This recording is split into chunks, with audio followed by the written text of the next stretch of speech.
você tocou num ponto fundamental, eu acho, realmente, eu concordo que a teoria política contemporânea relegou as paixões a um segundo plano e que também essa relação entre razão e paixão é tratada de modo muito estanque, né?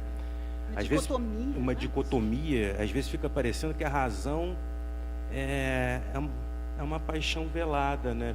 Que você argumenta e chama seu argumento de racional, por ele seguir um certo roteiro e com isso ele é mais legítimo que o outro, né? Então... tem uma carga de legitimidade. Ser racional é mais legítimo do que ser irracional. A racionalidade, ela tem um ar, assim, de algo bom por si. Mas eu estou cheio de dúvidas, assim. Na verdade, a minha função aqui é abrir para perguntas da plateia e estou aqui usurpando esse direito aqui de todos. Mas eu vou usar de minhas prerrogativas passionais e começar. Bom, eu não estou instigando nenhum crime. Eu odeio essa imagem. Não, pelo contrário. Pelo contrário, não sei também. Não sei. Eu estou super agora cheio de dúvidas, mas você iniciou a sua palestra falando da teoria política contemporânea, desse problema da teoria política. Esse erro, você tem razão. Oi? Pode continuar. Pode continuar?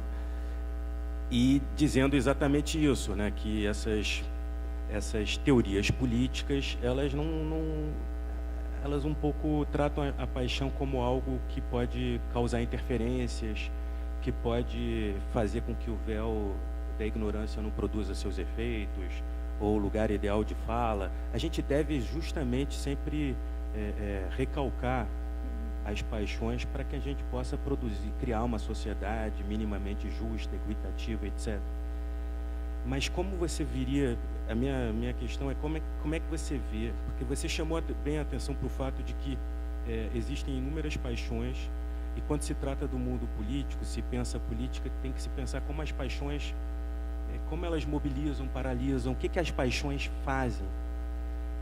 E de que modo você acha que na teoria política contemporânea a gente pode mobilizar as paixões sem provocar o ódio e de alguma maneira convertê-las talvez no medo, talvez mais num temor reverencial e amor, para que se tenha ordem e obediência. Eu fiquei um pouco preocupado porque eu achei que o Maquiavel que você apresentou aqui ficou um Maquiavel muito distante daquele Maquiavel. O Maquiavel é um autor que me parece querer preservar a ordem e a estabilidade. Assim. Me parece que toda essa... Eu não sei se o príncipe é também tão... Porque eu acho que você desvendou alguns enigmas aqui, realmente. Mas eu não sei se o príncipe é claro que o que se fala do príncipe é muito uma recepção que se faz do príncipe. E tudo é também instrumentalizado e apropriado. Mas será que o Maquiavel está jogando um jogo assim tão... de teias e armadilhas e será que ele não está preocupado em garantir uma ordem, reduzir as contingências, de alguma maneira tentar domesticar um pouco a fortuna e chamar a atenção que tem vícios que são virtudes? Estou aqui pensando alto, assim, não sei, você talvez nem responder, mas é uma dúvida, assim, porque senão fica um Maquiavel muito quase niilista, né? Então eu vou abrir aqui para as perguntas. Alguém gostaria de iniciar? A Marina. Eu vou anotar suas coisas. Vou fazer em bloco aqui.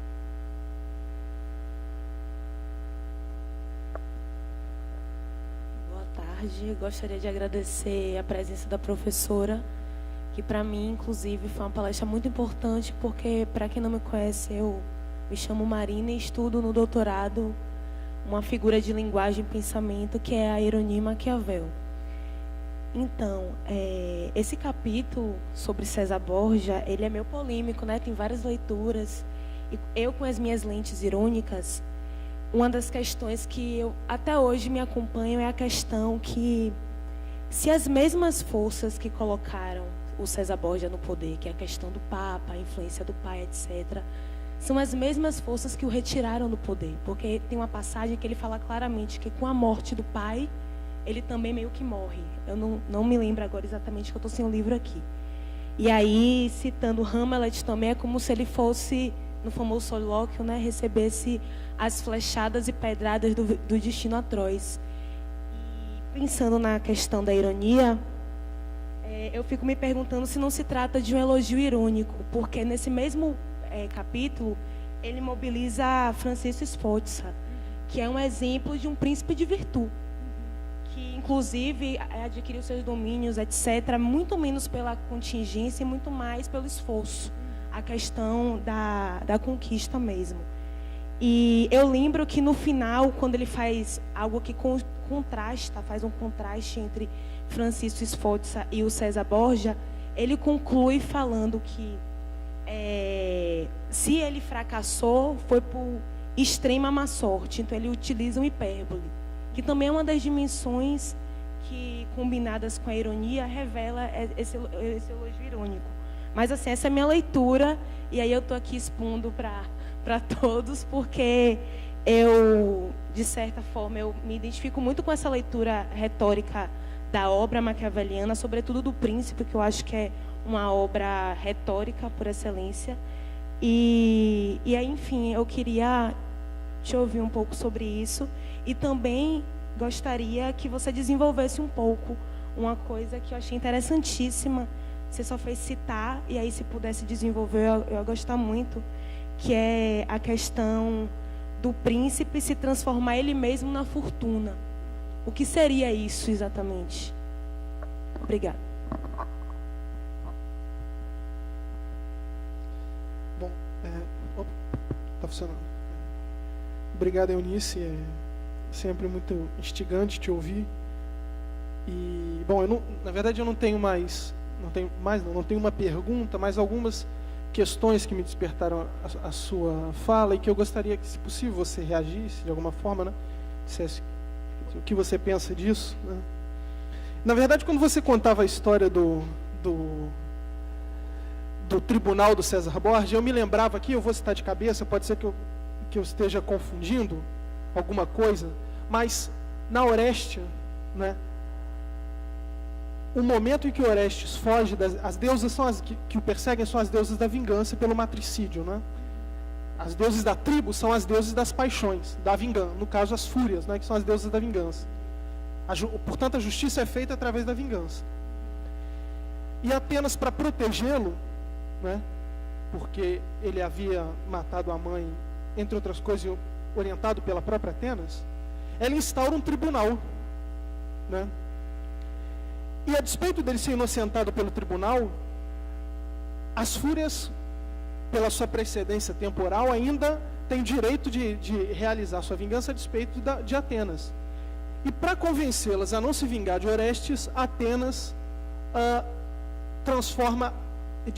convence as fúrias de que se elas abdicarem da vingança, elas passarão a ser louvadas pelos atenienses.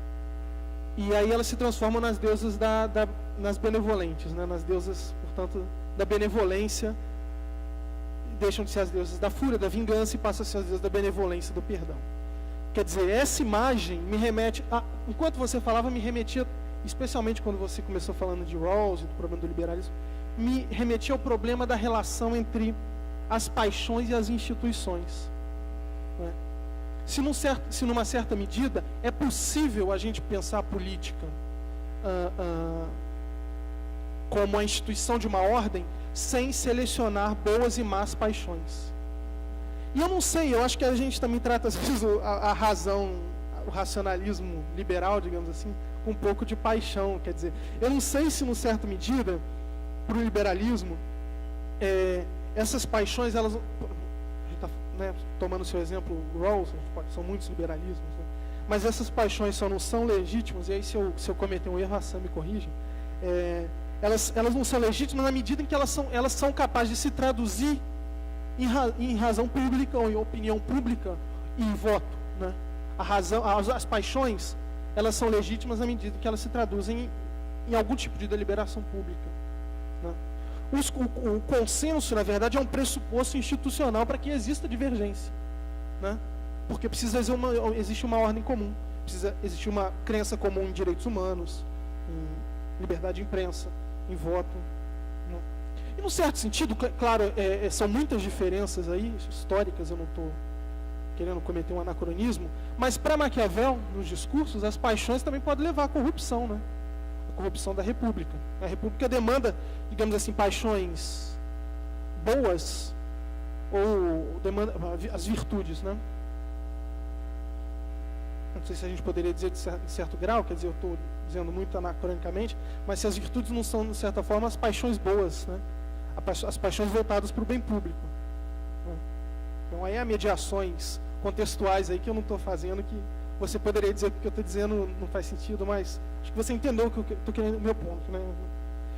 Então, na verdade, eu queria te ouvir sobre isso, quer dizer, eu não sei também se, em certa medida, as paixões não ficam mais acirradas quando as instituições não dão mais, quando as pessoas deixam de crer que as instituições estão dando respostas a, não é porque a gente vê, por exemplo, essa reemergência da extrema-direita está cheia de paixões, a paixão pela nação, a paixão pela terra, né, pelo lugar, telúrica, pelo Heimat, como dizem os alemães, né, pelo lugar de nascença,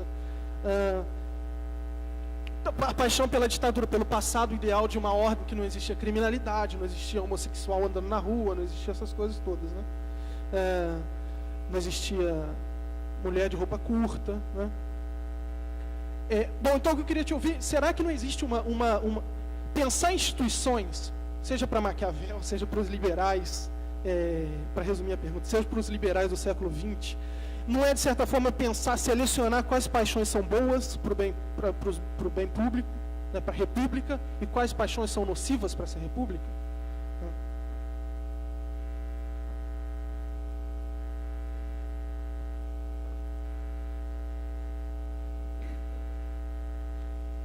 Bom, Eunice, gostei muito e me suscitou algumas questões. E uma delas está relacionada com o que o Pedro disse, né? O Pedro falou do Maquiavel como alguém, de uma certa forma, desejoso da ordem, né? E à medida que você falava, você primeiro começou com a questão da retórica, você em dado momento começou a jogar quando Maquiavel fala como se fosse o César Borgia se descrevendo, né? Que ele exageraria as suas armas, a sua capacidade. Em outras ele fala como se fosse o pai. Em horas ele se distancia. Eu tenho lido também, de forma coincidência, sobre retórica, mas de um autor mais moderno, né, o Chaim Perelman, né? E aí também foi Cícero, porque ele cita Cícero, né? E aí tem um dado interessante na retórica, minha pergunta não é tão metateórica, né? Mas que a retórica, você mesmo já falou, que ela lida com as circunstâncias, né? E circunstâncias em retórica é o público. Quer dizer, o público, quem é o público que Maquiavel está se dirigindo, ao qual ele pretende mobilizar, né? Não é bem uma ideia tão contextualista, mas chama a atenção, e aí nesse sentido que o Pedro mencionou, que em certos momentos Maquiavel se dirige para aqueles que desejam ordem. Em outros momentos ele se dirige a outro público, né? O mesmo livro, você até usou a ideia da teia, né? Quer dizer, ele se dirige em momentos diferentes para públicos diferentes. Isso faz, segundo Cícero, isso faz todo sentido num discurso, né? Que ele possa, num mesmo discurso, né, ele observar a plateia, observar quem é a sua audiência, e a sua audiência não é uma só, são vários. E ele tem que mobilizar aqueles vários ouvidos, aquelas várias, seja paixões, seja razão, né? Então, que hora ele fala como se ele fosse o César, ora ele fala sobre o ponto de vista da ordem, ora ele fala do ponto de vista da virtude, né? Na própria abertura do Príncipe ele faz uma certa relação quando ele comenta, né, que para ser príncipe é preciso olhar do alto, e para ser povo é olhar de baixo. Quer dizer, qual é o local, né? Ora o tema da ordem, ora o tema da mobilização. Quer dizer, há vários públicos, há várias recepções possíveis ali que ele está mobilizando, né? E daí a dificuldade de aprender o livro, né? E eu acho que um pouco assim o que você falou sobre a teia exatamente me suscitou essa reflexão sobre que, como é um livro que mobiliza a retórica, ele também olha para diversos públicos possíveis que estejam recepcionando as suas ideias, né? Então eu queria um pouco entender se a sua ideia de teia mobiliza essa diversidade de recepções, né, intencionais da parte do autor, né?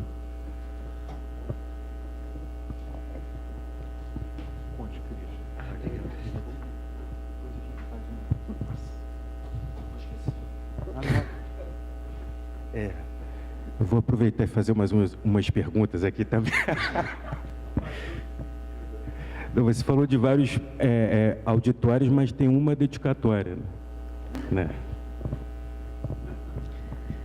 Bom, esse aqui, não sei se... Tá funcionando esse, tá? Tá funcionando.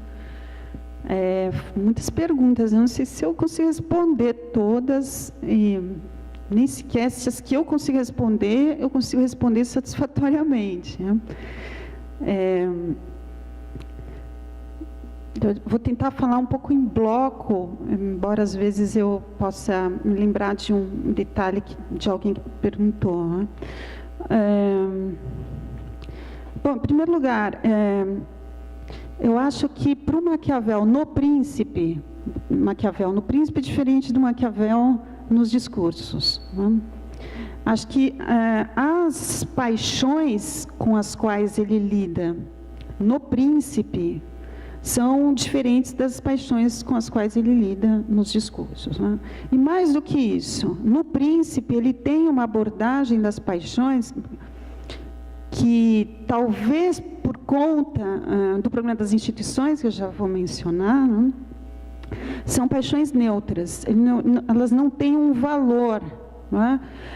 A Victoria Khan mostra muito bem isso, quando ela diz que os leitores posteriores de Maquiavel, um livro muito sagaz realmente, os leitores posteriores ainda no século XVI, nas guerras de religião na França, os leitores de Maquiavel eram capazes, mas ela diz, nós não somos, de perceber o Maquiavel maquiavélico e o Maquiavel maquiaveliano.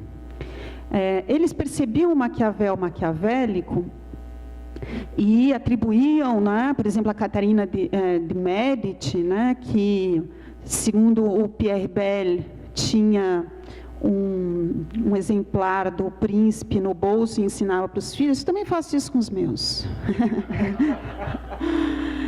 Vamos ver o que vai dar. Ela teria entendido essa lição maquiavélica que está no livro, né?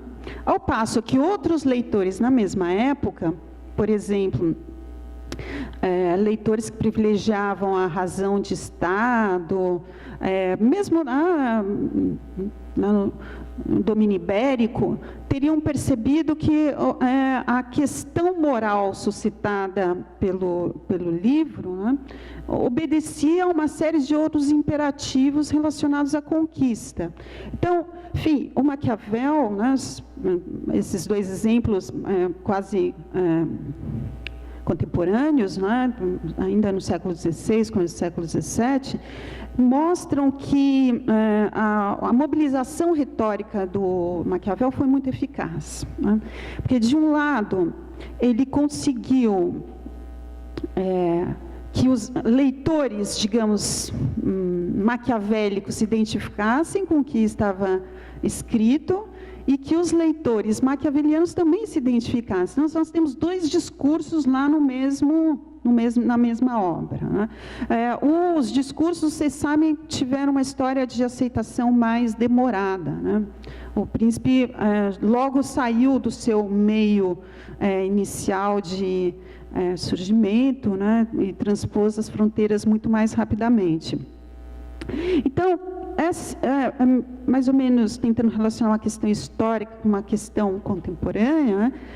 Me parece que as paixões lá no Príncipe não têm um valor. Pelo contrário, elas mudam de valor a qualquer momento, né? Uma paixão, por exemplo, Júlio II, um famoso capítulo sobre se é melhor ser intrépido ou tímido, né? O Júlio II é o que exemplifica justamente o príncipe intrépido. Se vocês forem ver o desenrolar desse capítulo, né, todo momento Maquiavel está dizendo assim, não, há ocasiões em que é preciso ser intrépido, há ocasiões em que precisa ser tímido, há ocasiões em que é intrépido. Fica completamente doido, é para ser intrépido ou para ser tímido? E no final é como se ele desse um giro, uma ventania, e ele falasse, concluindo, é melhor ser intrépido. Ele passou metade do texto falando que era melhor, era bom ser tímido também. Aí, de repente, ele conclui e fala, isso é uma ironia. Mas por quê? O Hornqvist interpreta esse capítulo para mim de maneira magistral. Ele fala, ele faz toda, eu não vou saber descrever agora em detalhe, mas mostrando como Maquiavel vai saindo de posições que são ideais e chegando até o chão. Ele vai saindo, né, daquilo que é o desejado e vai chegando ao que é realizável. Então, o realizável naquele momento é que venha um príncipe dotado da maior intrepidez que já tem aparecido na Itália e faça alguma coisa para aquele lugar, né? Mas é circunstancial, é totalmente circunstancial. Poderia ser o contrário, a situação poderia ser tão diferente que a Itália exigisse naquele momento um príncipe cauteloso, um príncipe... nos discursos a todo momento, o fulano foi... intrépido, o outro foi cauteloso. Quem agiu melhor? Este agiu melhor quando isto aconteceu. Este, né, agiu melhor quando aquilo aconteceu. Não dá para ter uma regra. Das próprias coisas não se extrai regra nenhuma. É o reino da pura contingência.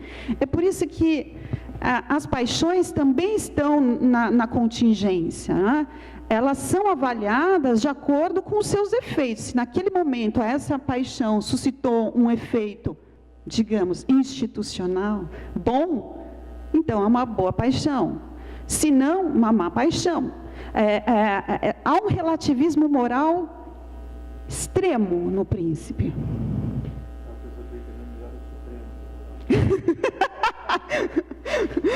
O César Borja chamando todo mundo assim para... Não. A circunstância, exatamente, as circunstâncias. Exatamente. Só que este é um reino, o príncipe, a gente lê lá no comecinho, né, do livro, Maquiavel deixa de lado aqueles regimes, repúblicas também, mas também principados, que estejam baseados no costume, porque o costume cria instituições e uma espécie de fidelidade quase mecânica a essas instituições. Elas não são questionadas, elas estão muito menos sujeitas aos ventos da fortuna e dependem muito menos da virtude de quem quer que seja. Então, esse é um caso isolado que não corresponde... Exatamente. Mas esse é um caso, Maquiavel parece nem mostrar muito interesse no príncipe sobre isso, ele mostra interesse sobre esse tema nos discursos. E aí sim nós temos instituições e as paixões têm um sinal. O exemplo que eu ia dar também, não dei por falta de tempo, que era do Júnior Bruto, e esse é um argumento importante da Victoria Khan, ele usa a violência, talvez... igualmente ao César Borja. Então, o problema não é a violência, é que destino se dá à violência. No primeiro caso, o César Borja, para criar um principado, o principado que se cria sobre a completa instabilidade. Por quê? Aí eu uso o Pocock, né, para falar. Porque ele provocou a ruptura dos costumes antigos.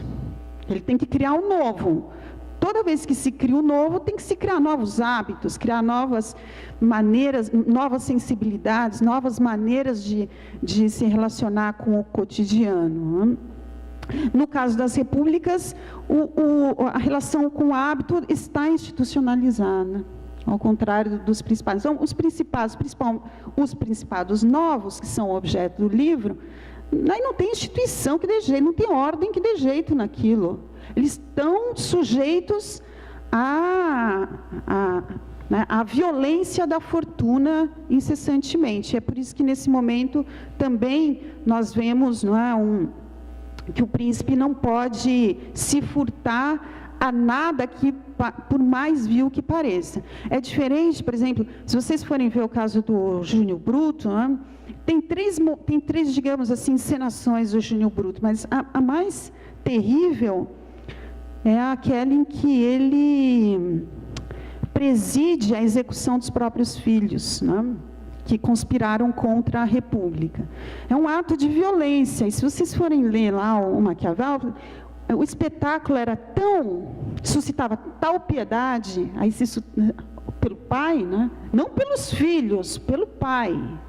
O público olha o espetáculo nos olhos do pai, né? E o pai, o republicano, não deixa cair uma única lágrima, né? Então, ele poderia ser aquele republicano louvado pelo Cícero, pela sua rigidez, pela sua severidade, etc.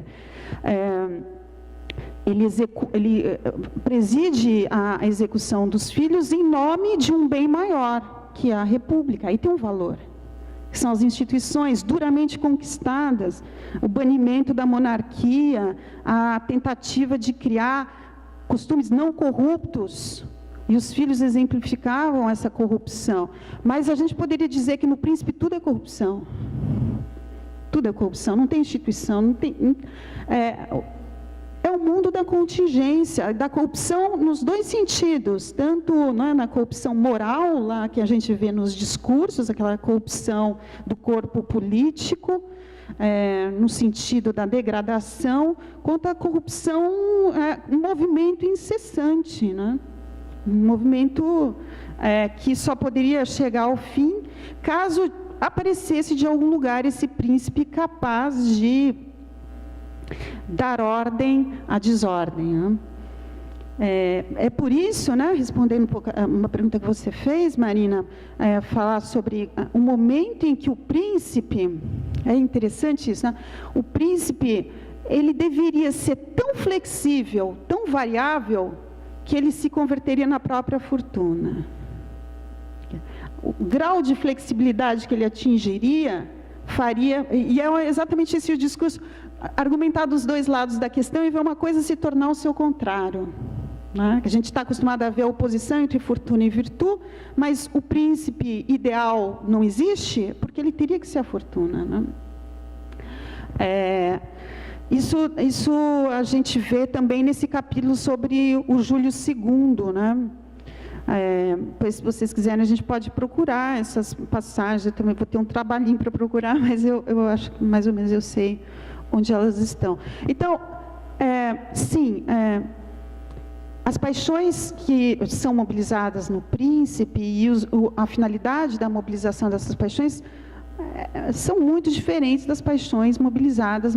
Também isso é circunstancial, também isso é contingente. Então, a gente pode falar quais são as boas ou quais as más paixões, comparando os dois livros. Nós podemos falar, dentro deste livro, as boas são essas, naquele livro. Agora, uma coisa interessante, né, que eu acho que algo que o Pedro falou me fez pensar nisso, né? Quais são as paixões a mobilizar? Quando a gente se volta para o Hobbes, né, que é visto, a meu ver, de maneira equivocada, como quase um precursor do iluminismo, né, um racionalismo, e a gente vê o capítulo 6 do Leviatã, as paixões constituem o cerne da ação. Não tem ação sem paixão. A pessoa não pega um copo d'água sem paixão para o Hobbes, né? É impressionante isso. E sem fazer representações, imagens que podem ou não corresponder, isso enfim, né? É da crença, exatamente. O indivíduo, no Hobbes, é possível ver muito bem isso, que não há uma dicotomia razão-paixão. Não há. Inclusive a paixão, a curiosidade é uma paixão que permite o conhecimento. Exatamente. A razão, ela, né, operacionaliza as paixões, né? A deliberação é um processo passional para o Hobbes. Mas o Hobbes não cai no relativismo moral do Maquiavel, pelo menos no relativismo moral do Maquiavel no Príncipe, né? Porque o Hobbes, sim, tem uma coisa, a ordem, a paz, né? Como é que nós sabemos se essas paixões são boas ou más? Se elas promovem a ordem, elas são boas. Se elas promovem a desordem, elas são más. Então, nós temos um valor que é dado coletivamente, publicamente, às paixões, né? E acaba se incorporando em instituições também, né?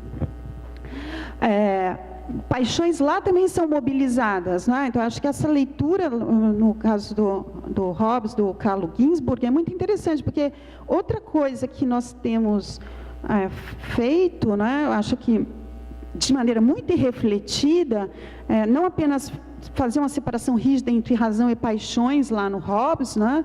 Mas nós temos também defendido assim de maneira um pouco mais leviana do que o texto permite, que o Hobbes promoveria uma dessacralização do Estado. Para mim parece exatamente o contrário. O que ele quer fazer é dessacralizar a Igreja, não o Estado. Uma separação entre Igreja e Estado.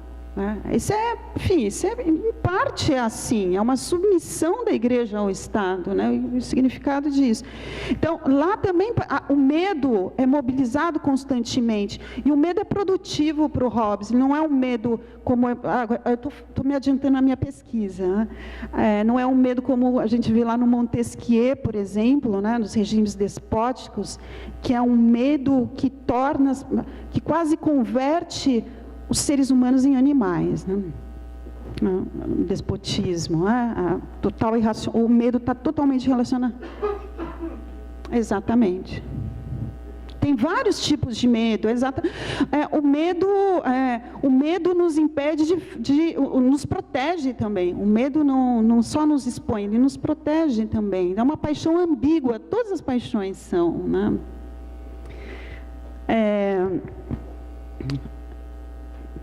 Então, enfim, por que a gente, acho que foi Pedro e o Paulo também falou isso, né? Como é que a gente aciona essas paixões hoje? Existem pessoas, uma minoria ainda, que estão tentando retomar os estudos da retórica na teoria política, porque a Mary Midley, nesse livro, né, eu sempre esqueço o nome de livro, é um livro muito desafiador, né? Ela é quase uma iconoclasta, ela não está muito interessada em fazer afirmações substantivas, ela está interessada em destruir tudo. Uma das coisas que ela destrói assim, com galhardia é a ideia de contrato, né? Acho legal, acho que quando ela faz isso, ela faz muito bem. Nós precisamos de mitos, nós precisamos erigir ficções, nós não podemos viver sem isso, nós somos seres que constroem essas ficções.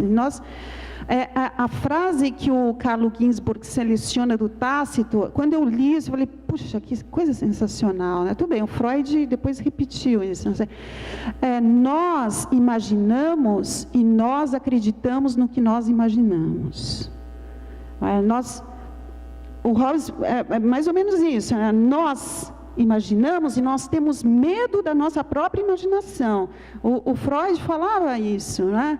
Que as nossas maiores fantasias não dizem respeito ao mundo externo, dizem respeito a nós mesmos internamente, né? O Freud leu Hobbes, exatamente. Então, que discurso é que aciona essas fantasias? É a retórica. Eu não vou defender aquelas técnicas retóricas, aqueles topoi.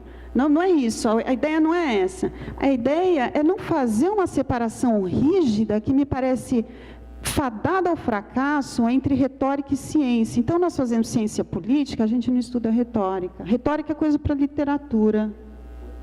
A ciência é ela própria um discurso retórico. O discurso... porque a ideia de uma generalização é absurda. Pensa bem. Generalizações são ficções, né? Um sujeito, que sujeito? Isso é uma ficção, isso não existe, a gente acredita nessas ficções. E, mais uma vez, nós precisamos acreditar nessas ficções. Não é que a gente vai viver num mundo totalmente sem ficções. Exatamente, não prospera. Então, qual é o discurso que vai permitir, inclusive, porque a beleza do discurso retórico é que, ao mesmo tempo, ele opera uma mistificação, mas também a desmistificação. Todas as críticas feitas à retórica, muitas vezes são críticas feitas no interior da própria retórica. Quando Hobbes critica a retórica, ele critica o que ele chama de má retórica. Antes, tem uma boa retórica. Tá? Então, essa separação rígida entre razão, paixões, retórica, ciência, eu acho que isso não nos tem levado muito longe na teoria política. Que paixões poderiam ser mobilizadas? No momento de ódio, né, talvez nós tivéssemos que recorrer a algumas outras paixões, não sei, a gente teria que estudar, instigar algum tipo de afeto, amor, provavelmente, não é? Não mais ódio, não sei, era uma coisa que a gente tinha que tentar entender, ou as circunstâncias, aqui talvez mais ódio, aqui mais amor. Uma coisa que é super importante é o humor que é um artifício retórico, né? O que o Maquiavel faz muitas vezes é desmoralizar esses príncipes que ele vê, né? A gente olha e fala assim, não é possível esse sujeito, né, se deixou assim. Tem muito humor no príncipe. Eu falo para os meus alunos, o Leviatã é engraçado, as pessoas não acreditam, mas é muito engraçado, é super engraçado. O Papa com o fantasma do Império Romano, né, sentado no trono do Império Romano, os padres com fadas, é divertido aquilo. Da religião, porque as pessoas cultuam alho poró, né, muito legal isso. Então, acho que o que a gente está discutindo, a questão da crença, os valores que nós damos, tudo isso pode ser discutido pela retórica, e não precisa ser necessariamente discutido pela ciência, ou não só, não é? A gente poderia piscar um olho para a ciência de vez em quando e perceber quais são as suas limitações, o fato dela própria se fundar em generalizações que são fictícias, né?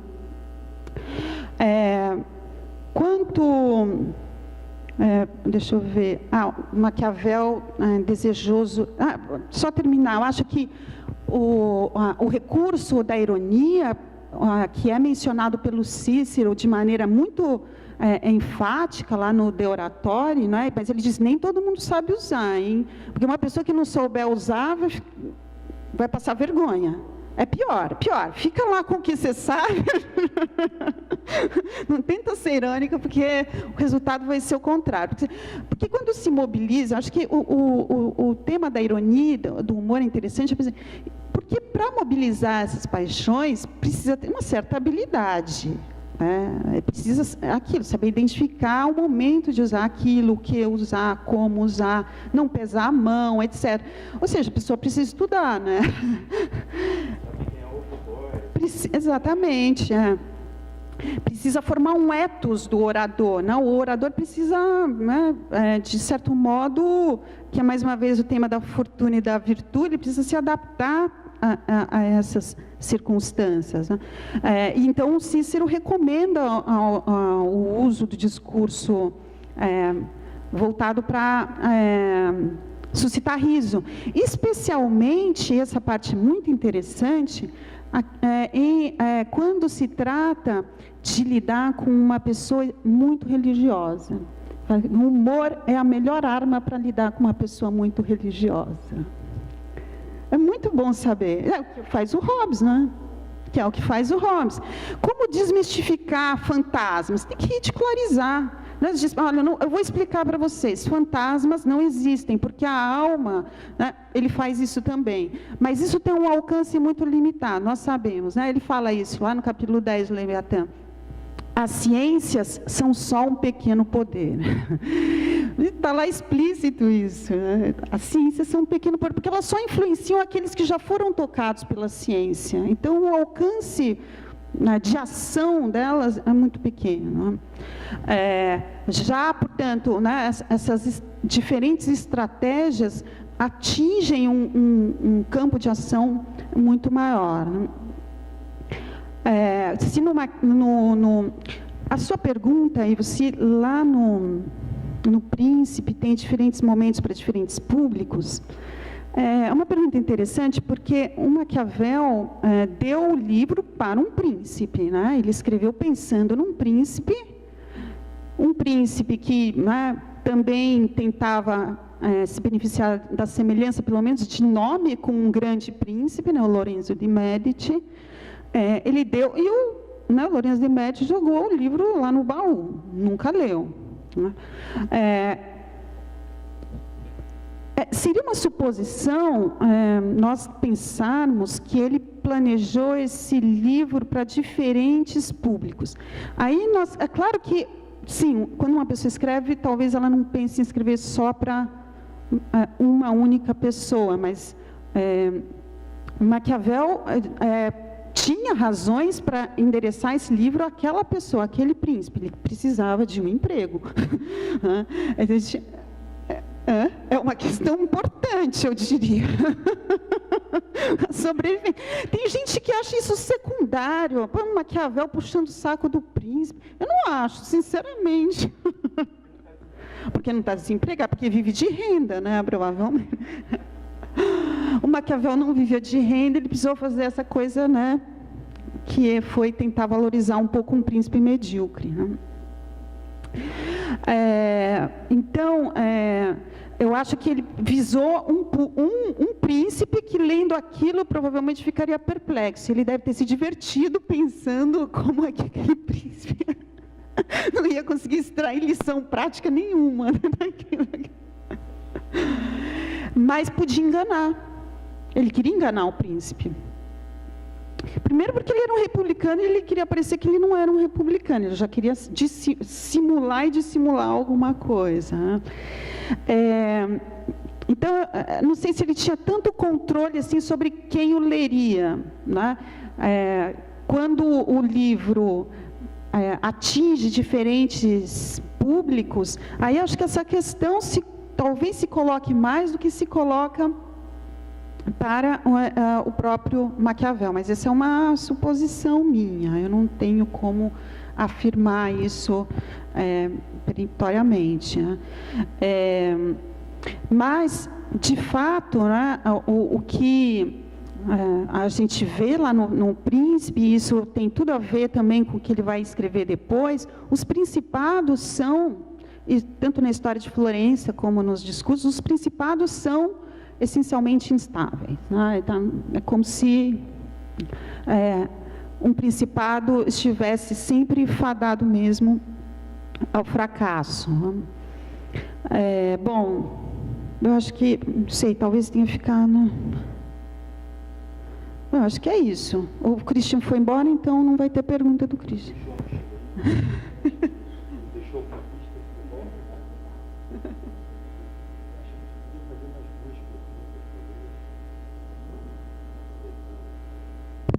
A oportunidade aqui. Deixa eu só complementar, talvez dê tempo para o Christian chegar. Você falou das fúrias, né? Mas é muito interessante isso das fúrias, né? Porque as fúrias aparecem lá em vários textos do Maquiavel, por exemplo, aqueles capítulos que ele escreveu lá, na mesma época que o Príncipe, elas sempre aparecem como, de um lado tendo um rosto, de outro lado tendo outro rosto. Então, a fortuna, de frente ela é linda, de trás ela é horrorosa. A ambição, lá ela tem um cabelo para cá, no outro ela, né, quando vai pegar a ambição, ela fugiu. Exatamente. Exatamente, elas estão na mesma imagem. Uma coisa se transforma no contrário, que é exatamente o que o Maquiavel diz lá no Príncipe, né, que é preciso fluida, é totalmente fluida, né? Então, o tribunal pode se transformar, né, o tribunal pode ser o lugar da vingança ou pode ser o lugar da justiça. Depende, aí sim, dos costumes e das coisas estarem mais institucionalizadas do que elas de fato estão. Mas é sempre necessário, né, para aqueles que gostam das instituições, eu gosto das instituições, mas aqui elas não estão funcionando, então... Então, eu gostava, quando tinha era legal, mas as instituições não estão descoladas das ações da sociedade, das paixões da sociedade, né? Então, eu acho que Quando a gente descola as instituições e considera como se elas fossem a panaceia para tudo, mais ou menos acontece o que já aconteceu por aí, né?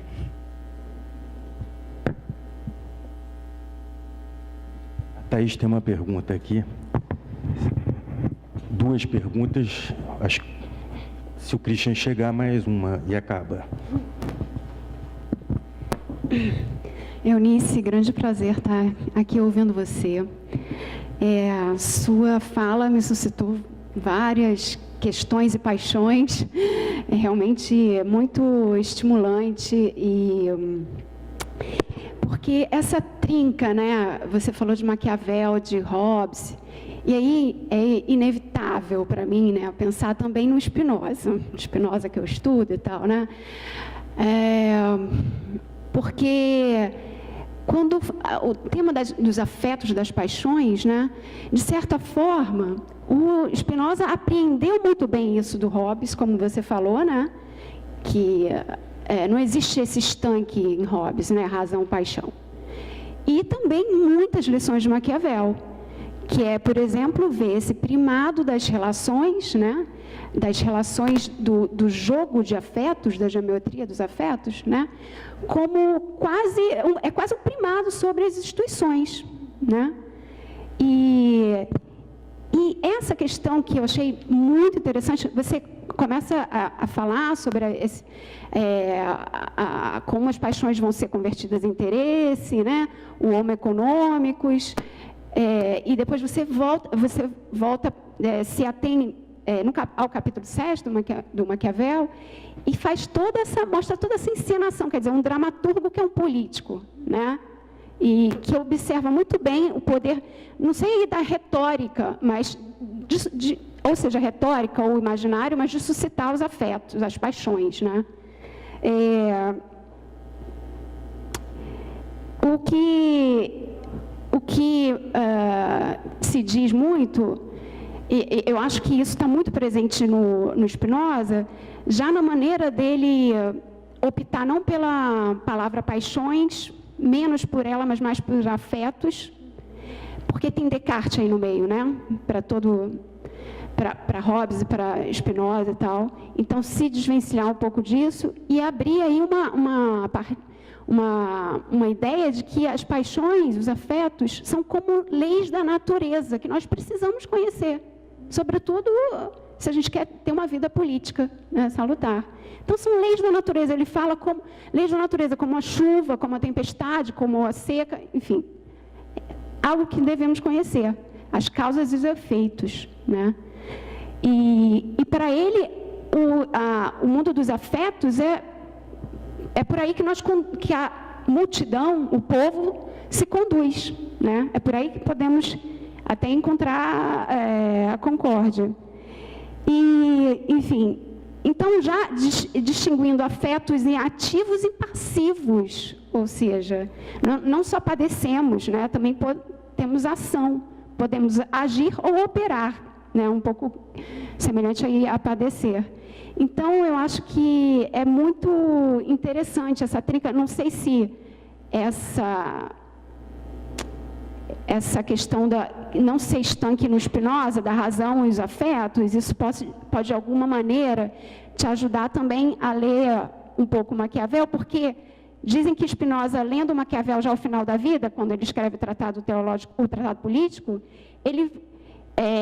um pouco antes já no Tratado Teológico Político, ele volta à ética e revê várias questões da ética, que a ética ele está ali, faz um tratado só sobre paixões, sobre os afetos, né? E ali tem muito presente os afetos, a questão do imaginário, dos afetos, das paixões na política, mas também a questão da virtude e da fortuna, né? Em outra linguagem, mas está ali presente, está ecoando Maquiavel o tempo todo na obra do Spinoza. No Tratado Político nem comento nada, né? Porque é o tempo todo agudíssimo florentino, como ele chama, né? E aí, sobre essa separação rígida e tal, a maneira como ele vê os afetos, né? O medo pode ser moderador, pode ser um moderador das ações, das paixões, né? Mas também queria, você falou da MUF, né, mobilizar paixões em sentidos progressistas. A política para Spinoza é isso, né? Então, não sei se como a MUF vê isso. Mas aí eu queria também voltar aqui, o título da sua apresentação, você usa a palavra emoções. Se tem algum propósito, ou, enfim, a razão disso. E se você acha que os humores também se conectam com essa questão das paixões na política. Como isso se conecta, né?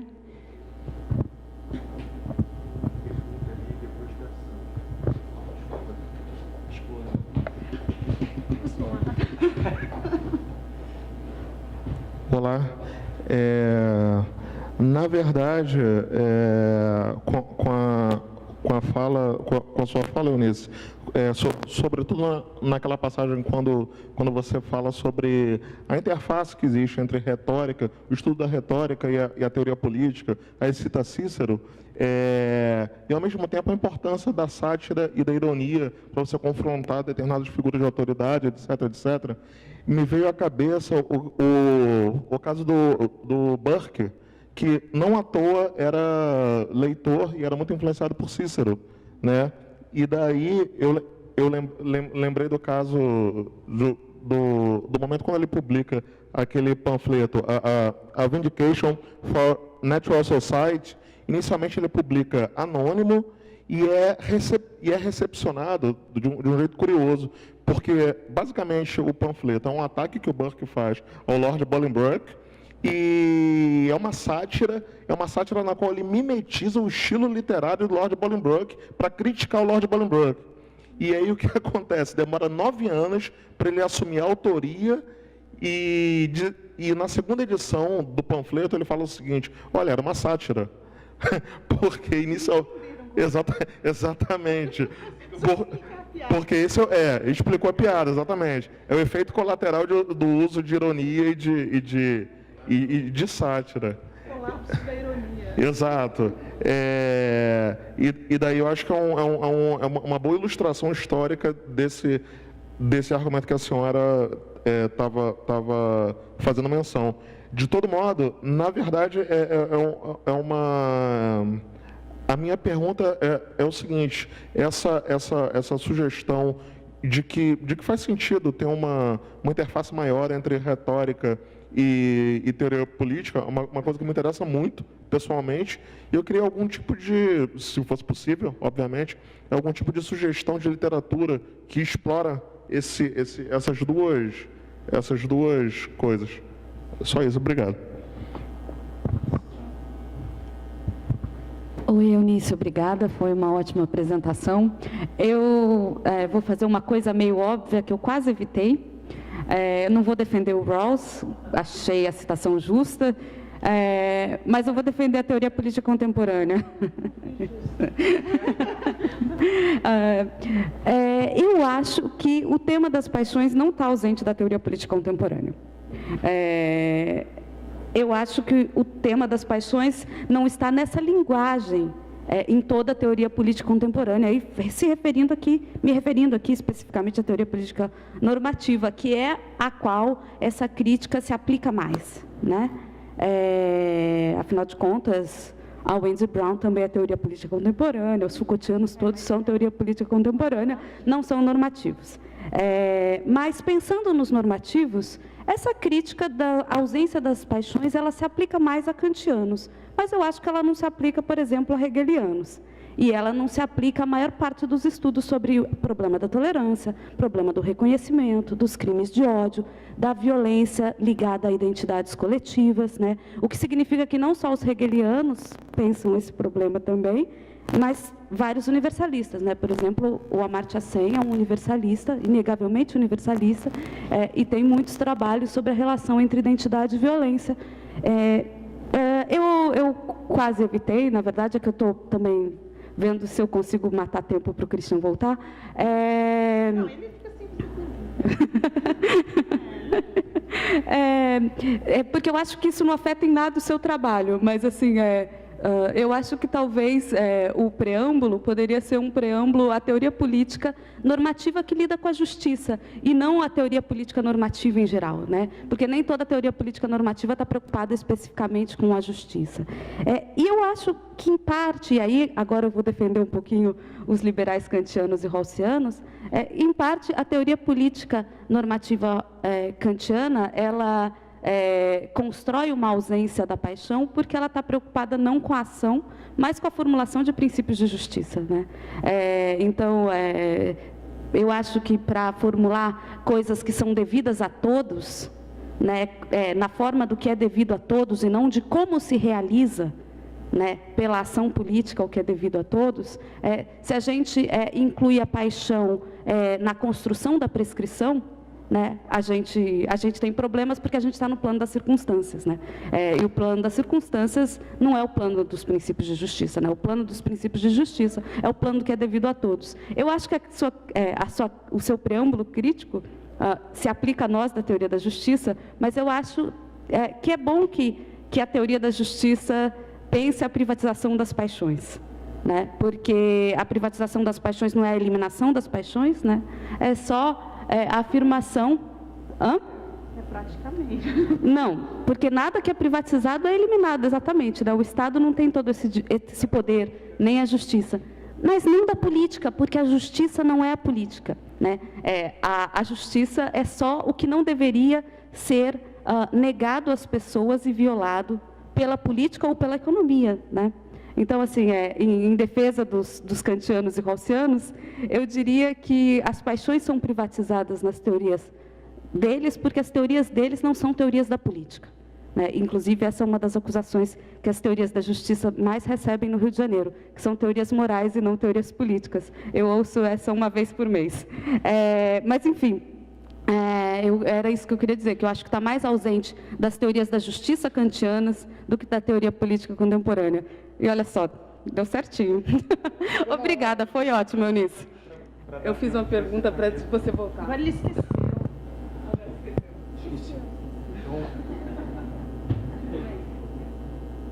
Gostei muito. Acho que A Eunice vai voltar aqui em breve. então, até lá eu lembro. Não, eu Eu acho que tá bom. Ele tem... É rápido ali? Quem fala Tá. isso, em geral, meia hora. Não. No caso, o discurso de servidão voluntário do Lavoisier, eu acredito que até queria ver se eu subir mais ou menos essa, também permitiria uma leitura pela retórica, porque embora tenha sido lido no século XVI como obra, como falar, no sentido literal, de ataque à própria ideia de autoridade, inclusive usado pelos monacômacos, mas o próprio Montaigne, nos ensaios, sugere que, na verdade, aquela obra era um exercício de retórica, né? Eu queria sua opinião sobre esse tema. Esse foi rápido mesmo. Eu vou começar pela sua mais rápida, também é mais fácil. Christian, você quer fazer uma pergunta? Eu não gosto de fazer pergunta. Eu também. É como a vontade de fazer exercício físico, né?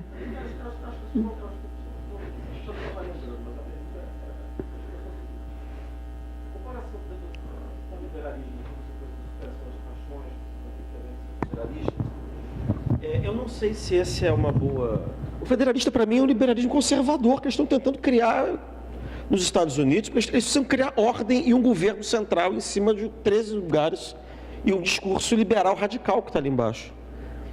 Aí eu acho que a oposição aí não é de liberalismo para qualquer outra coisa, é de filosofia para ideologia, por assim dizer. Ideologia é a palavra que eu estou usando para designar isso que você se refere como a linguagem que tem o pathos, a linguagem que tem a retórica, tá? Sei lá, Paine é totalmente as paixões pela liberdade, entendeu? Tem um monte de apaixonado no liberalismo, né? E o outro ponto, o que era mesmo? Esse eu não vou lembrar. Acho que o Pedro já tinha falado. Era sobre a... Não, era sobre essa questão do... O que Maquiavel estava fazendo, né? que ele estava fazendo. Quer dizer, certamente tem retórica, mas o fato de ter a retórica não significa que ele não esteja agindo politicamente através dessa retórica. Eu acho que tem tudo a ver, retórica e ação política. Eu não vejo uma contraposição, pelo contrário, acho que a retórica é um modo de ação política.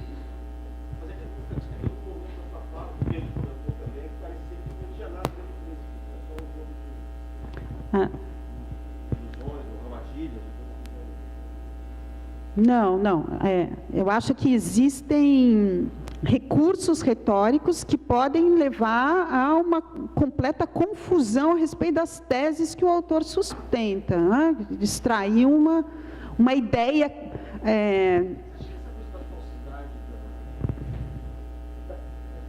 Não é relevante se os fatos descritos aconteceram ou não? Não tem a ver com uma certa premiação? Está perguntando o que foi fulano, não tem a ver com a ideia de que no fundo está querendo também fazer uma espécie de histórias exemplares? Eu já não sei. É que... Então, não, isso não interessa nada. Por exemplo, não existe diferença entre mito e história. Isso não necessariamente aconteceu. Por exemplo, o que é o início da República Romana, mítica, né? É totalmente mítica, mas ela tem um valor tão forte de legitimidade quanto teria a história. Essas coisas também é uma sobreposição entre mito e história. E a própria relação do Maquiavel com o Tito Livio também suscita esse tipo de pergunta, né? Até que ponto o Maquiavel está comentando o Tito Livio ou está transformando o Tito Livio no Maquiavel? O Tito Livio é historiador, mas a maneira como ele, muitas vezes, mesmo reproduzindo o Tito Livio, extrai uma conclusão totalmente diferente, né? Nos leva a crer que a história ali está simplesmente sendo mobilizada para produzir algo novo, e não para endossar o passado. Né?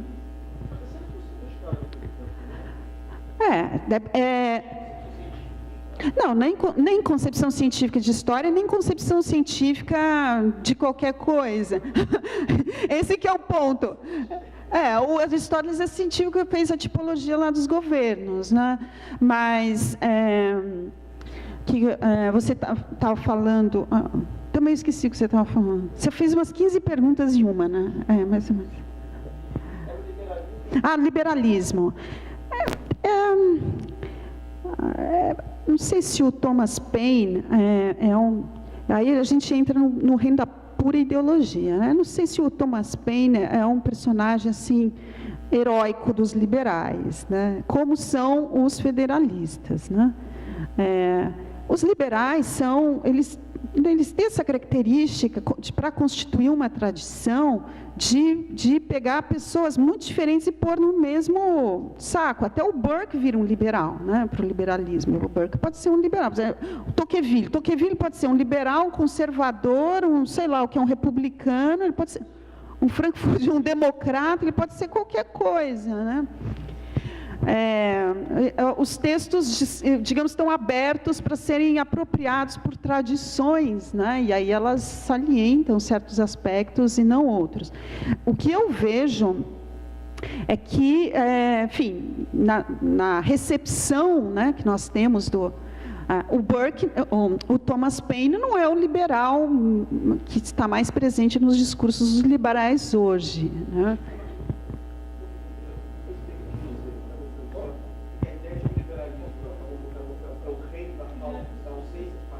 É só considerado como filosófico. Do ponto de vista, se vocês têm esse nível retórico, do Maquiavel, está cheio de autores que fazem a mesma coisa. Não, e mesmo na teoria... Um pouco que a Sam estava falando, a teoria política contemporânea, é verdade, né? Mas mesmo na teoria política contemporânea, eu acho que de fato tem uma parte, enfim, minoritária, né, em que, a meu ver, né, em que as paixões acabam tendo alguma relevância. Eu me lembro que eu li recentemente uma entrevista da Martha Nussbaum, que de fato, né, tem um interesse sobre as paixões, né? Ela foi até estudar Rousseau, etc., mas as paixões que a interessam seriam as paixões brandas, não é?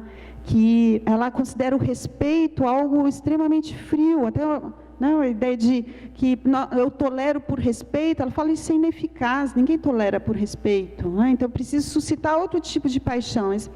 Ela também faz como, eu acho que esse é meu ponto, né? Quer dizer, a teoria política normativa e liberal, num sentido mais geral, tem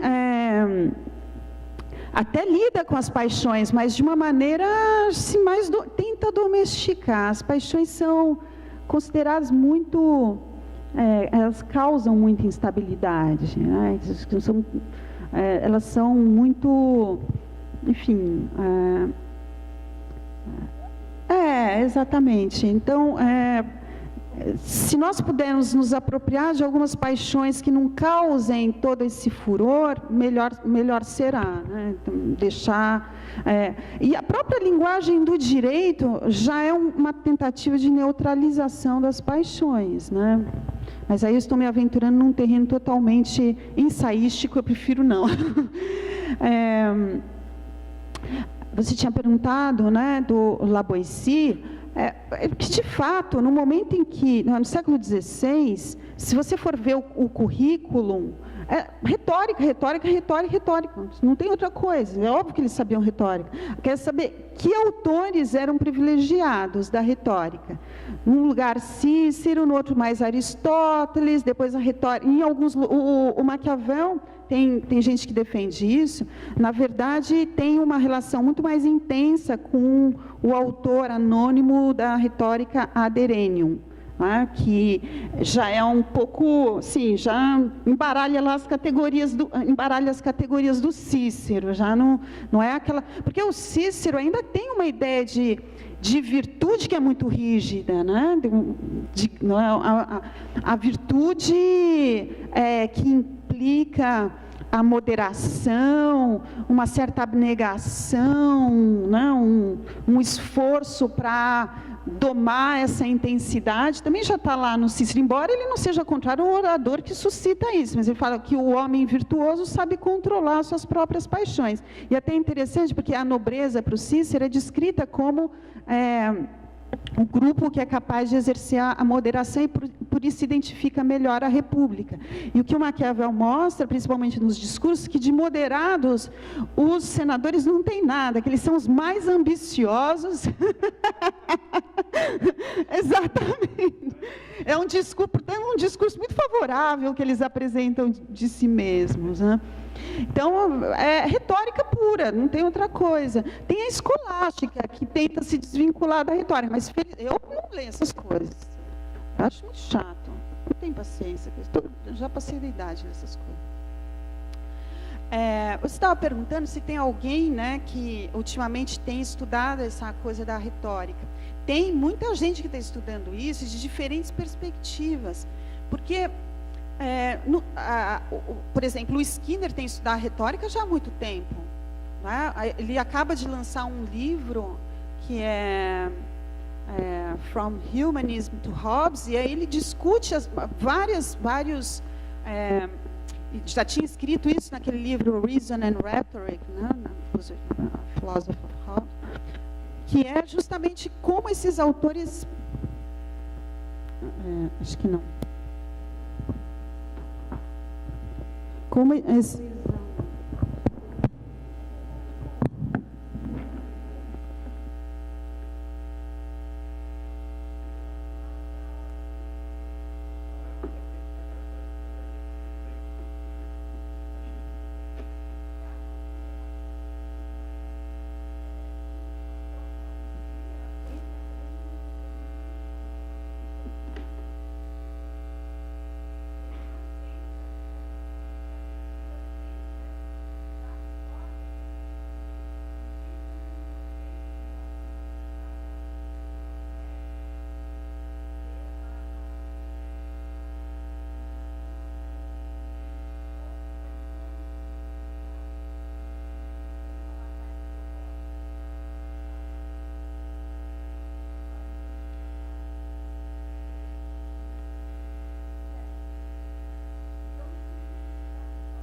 toma banho? Ah, meu Deus. Que horror. Eu nem me lembrava disso. Ele veio aqui? Ele veio aqui. Trabalha com história dos conceitos. História dos conceitos. Ele tem um livro muito bom sobre ele. Tem um livro ótimo, mas Momento. o ethos é o pior.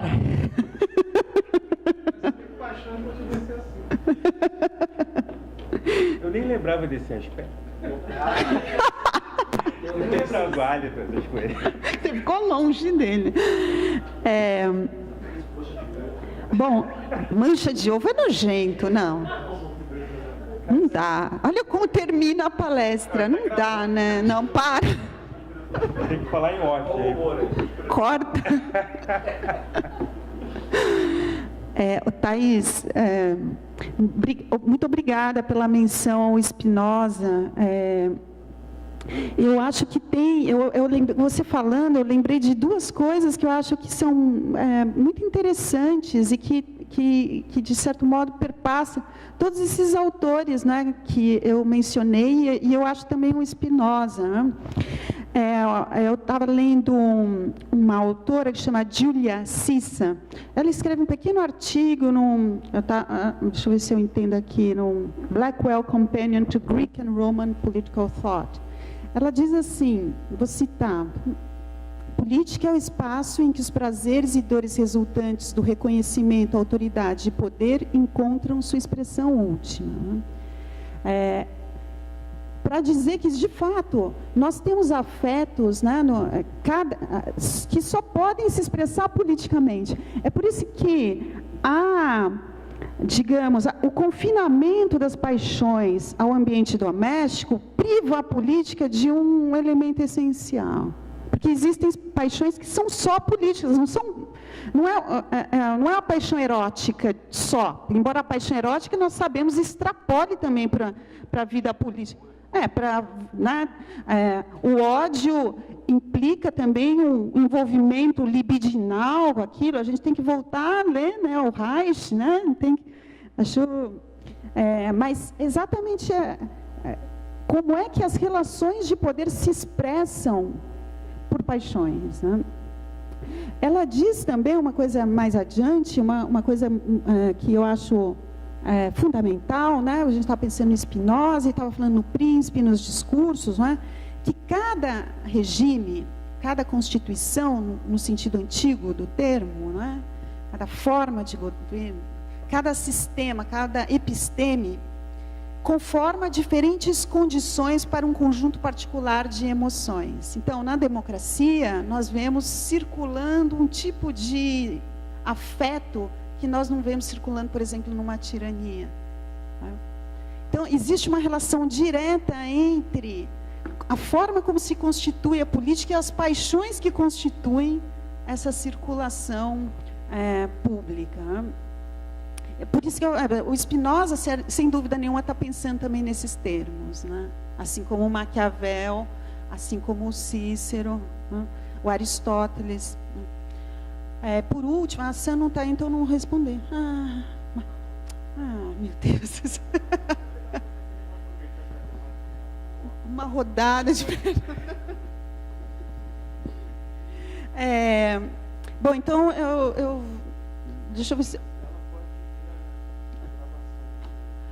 Tá.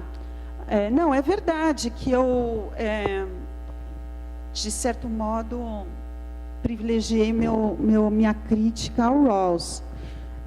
Eu fiz isso, mas eu sabia que a Sam ia estar aqui hoje, eu gosto de provocar, não é nada disso.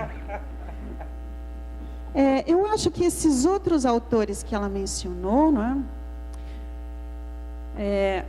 Eles estão falando numa linguagem que, embora traga um pouco mais, aceite um pouco mais lidar com as questões de identidade, violência, e não apenas de justiça, reconhecimento, etc., etc., me parece que ainda fazem um recorte um pouco... um recorte um pouco caricatural dessas paixões, né? Como se elas... Enfim, não apenas elas são perigosas, nocivas, etc., mas elas poderiam ser solucionadas de alguma maneira. Esse é o meu ponto. Eu acho que não dá para resolver isso. Eu acho que é um conflito que vai circular. É um conflito que vai circular. E ele é circunstancial, ele é contingente. Uma hora ele vai para um lado, outra hora ele é fluido. Ele é irredutível. Eu acho que é por isso que eu comecei com Maquiavel, porque essa ideia de que é um conflito irredutível. A gente não aguenta viver com ele. A gente quer dar jeito nisso e não dá jeito nisso. Agora, né? Vamos acabar com isso. Então, é verdade, né, que de fato outras pessoas falam isso, mas eu acho que o reconhecimento do conflito, não o conflito no sentido da tolerância, porque para mim conflito é uma coisa e tolerância é outra. A tolerância não aplaca os conflitos, né? Mas o reconhecimento do valor do conflito, não para supressão do conflito, mas para tentativa de superação do conflito, exatamente. Até chegar ao espírito absoluto, Deus nos livre, né, desse momento terrível. Eu sempre tive medo do Hegel, então tem certo assim. Bom, eu acho que é isso. Eu já falei bastante, devo ter falado muita besteira. É muito ensaístico ainda, essa reflexão sobre a teoria política contemporânea é muito ensaística ainda. Eu agradeço imensamente as observações, eu acho que isso vai contribuir bastante para o meu trabalho daqui por diante. Acho que foi muito bom para mim também. Obrigada.